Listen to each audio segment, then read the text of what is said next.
Where are you from? This question can often be problematic in many situations. It is a question you'll hear on any gangland turf where it's a challenge. You may hear it in the schoolyard as students address a new student, or one outside the majority race or culture. It may be asked at work where the background of those in power is homogenous. The question may be perfectly innocent if you happen to be an anthropologist, but otherwise it can be an issue. So we're going to illustrate this with a little humor.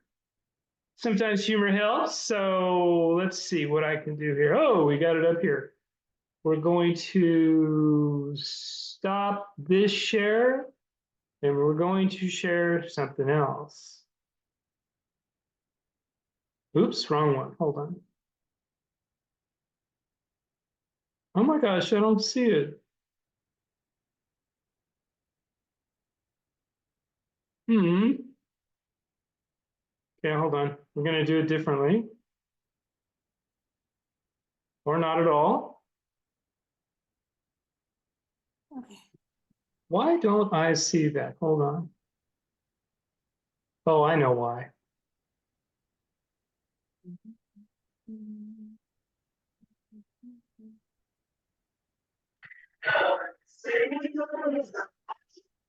Hold on, I gotta wade your way through this.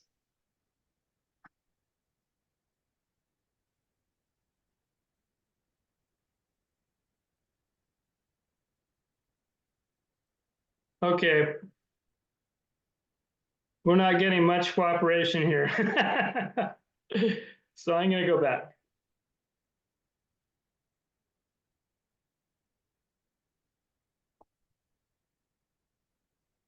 We'll have to play that sometime. It's a real funny skit that appeared on Saturday Night Live.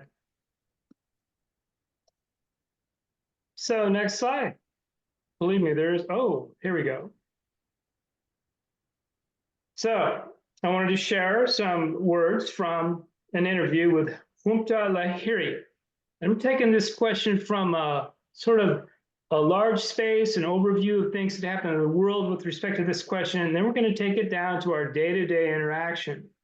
So I read a great article that explored this subject, that question, in The Guardian this month entitled, "Our Obsession with Origin is a Global Danger," says Jhumpa Lahiri. The subtitle of the article was, "Flawed desire to restore authenticity and purity is fueling the right in the US, India, and Italy."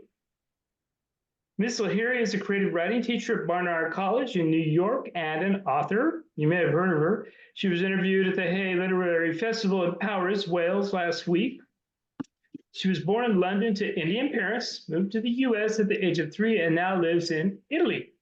She writes in English and Italian and has translated her own work. She's a prolific writer of novels, short stories, and story collections. Her debut collection of short stories, Interpretive Maladies, in 1999, won the Pulitzer Prize for Fiction, and her first novel, The Namesake, was adapted into a popular film of the same name. Whoa, this is a picture from Vogue. That really is the same woman. Oh, and she did a piece for Vogue magazine. Where are you really from? In the interview, she states that she gets the question, where are you really from, all the time. She says she cannot answer it. I don't have that specific set of coordinates that mark me who I am, she says. I have many pieces to myself, as do we all. She thinks that our global obsession with what is original or authentic is very problematic. There are so many variables as to how we live on this planet, she said. She sees her mission, both as a creative writing teacher at Barnard College and her books, is to get people to question what the idea of being authentic means and why we think it's so important. She continues, I understand that we don't want things to be false. We want things to be true. But there's a leap from authenticity to the idea of purity. And therefore, what is not authentic or pure is somehow corrupt. And that's the danger zone. Lahiri thinks this focus on origin is partly responsible for the fallout we're seeing now in Gaza and the 3 countries she has connections with, India, Italy, and the US. She reflects, what does make America great again mean? What is that again we're talking about? What are we trying to get back to? She asked. The rise of Donald Trump, growing support for the right-wing populist party Lega in Italy, and Narendra Modi, who just got reelected, notion of what India is are all examples of an increasingly nationalist sentiment that comes from believing that you have, some sort of non-negotiable right to belong to a place. I don't believe that. I've never had a claim to any place. And I think that we should try and think about the fact that we really are all just passing through. She said, a sense of having a defined identity in a place is understandable, but the writer thinks that it is a potentially very dangerous way of thinking of ourselves and our world, because identity is not fixed, and rootedness should not be tied to the things like language and place. Having such a strong attachment to where you're from and constantly wanting to identify where other people are from can create a sense of xenophobia, which is fear of outsiders, people of other races. It boils down to two pronouns, us versus them. So much of history is built on states of exile, physical movement, and the creation of homelands, she said, adding that the emotional attachments we have placed onto this sense of place and belonging can pervert our knowledge of what is actually the case. Let's bring it back down to our day-to-day existence and not so much global political issues, because it's a problem in both places. Where are you from? In a biological article by Rakshika Arni Ravi Shankar that appeared in the Harvard Business Review, a nice summary from of the issue was stated. Asking someone where you are from can seem like a very innocuous question, but can quickly turn into a microaggression. It reduces someone's identity to a social group, a city, or a culture, and that can trigger feelings of alienation. Microaggressions can also reinforce differences and magnify unequal power structures. We'll get into what all that means. What can you do instead? Got a solution here. Rethink your own unconscious bias. Listen more deeply to what people want to willingly share, and apologize if you hurt someone, even unintentionally. Ravi Shankar expressed her own feelings after being asked, where are you from? This is a question we all ask and get asked very often. It comes up during the 10-minute chats we have with our Uber drivers, in job interviews, and even during that awkward small talk at office parties. It may be a question that's asked out of curiosity, and I do believe that is usually the case, but it has the potential to trigger something very personal, our sense of belonging. And that, for a lot of us, can look like alienation. See, here's the problem, she continues. For those of us who already feel, quote, different in a given space, being asked about where we're from often carries implicit assumptions about our race, caste, ethnicity, nationality, etc. Often it translates into, you don't seem to already belong here. It validates existing beliefs about social identities and can be quite patronizing. For instance, following up with the question with, oh, of course, oh, yes, you do look like you're from whatever country, can force people into neat categories of race, gender, or nationality without acknowledging the nuances of that person's identity. None of us have singular identities, and most of us belong in many places. People can belong in different geographies, cultures, and identities at the same time, just like the author we talked about. Most of us don't identify with markers we were born with. So to me, the question where you are from is very reductive. So what did she do? She interviewed 4 colleagues across the world, actually, about this question. She went out to others, felt about us, who reached out to 4 fellow colleagues at Harvard Business Publishing across the globe for their feelings. And their conclusions were these 4, and we're going to explore each one of these. There's a fine line between curiosity and microaggression. It reduces people to a representation of a larger group. It's the intent behind the question that matters. It's a reflection of the existing and usually unequal power structures. Let's look at the first one of these.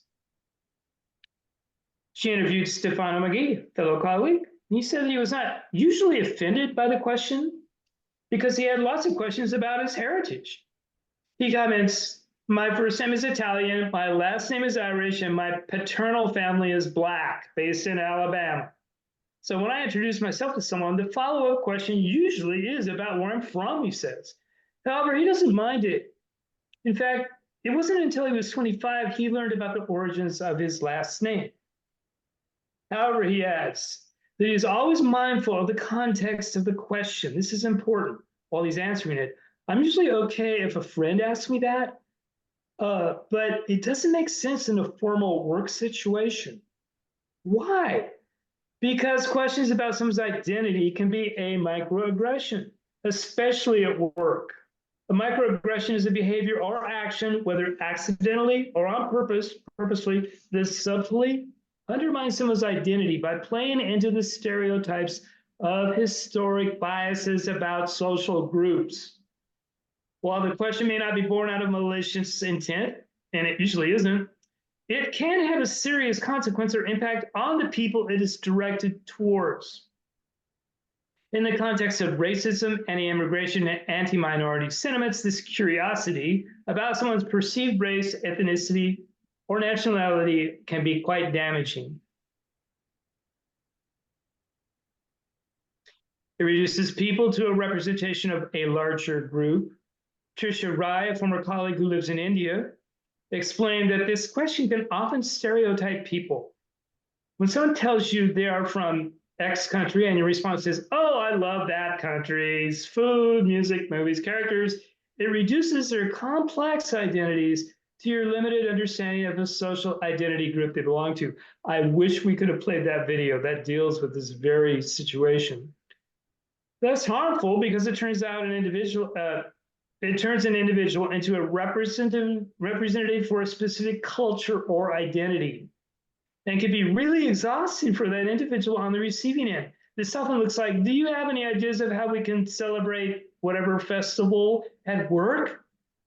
Or what's going on with this? And they mention some news about their ethnicity or governmental inclinations. This can put pressure on the individual to be responsible to educate others about a specific culture or identity, which turns out to be a lot of work.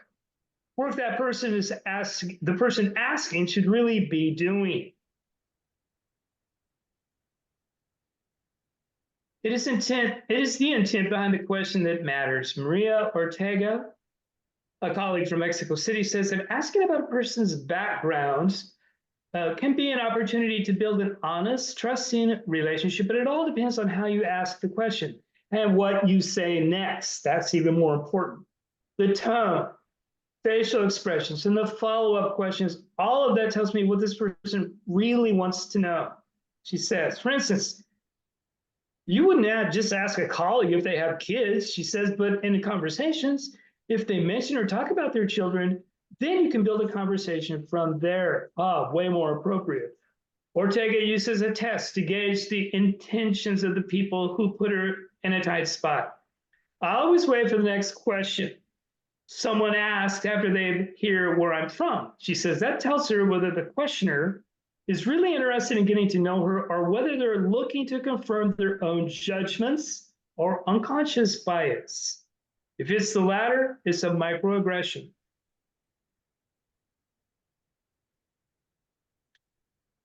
It's a reflection of the existing unequal, usually, power structures. It's also about who's asked and who gets to ask these questions. It is likely that many of us might be okay with asking our junior colleagues about their background, but how many of us actually have asked a senior executive a similar question? Oh, it's a little different, isn't it? It also reflects power relations between individuals.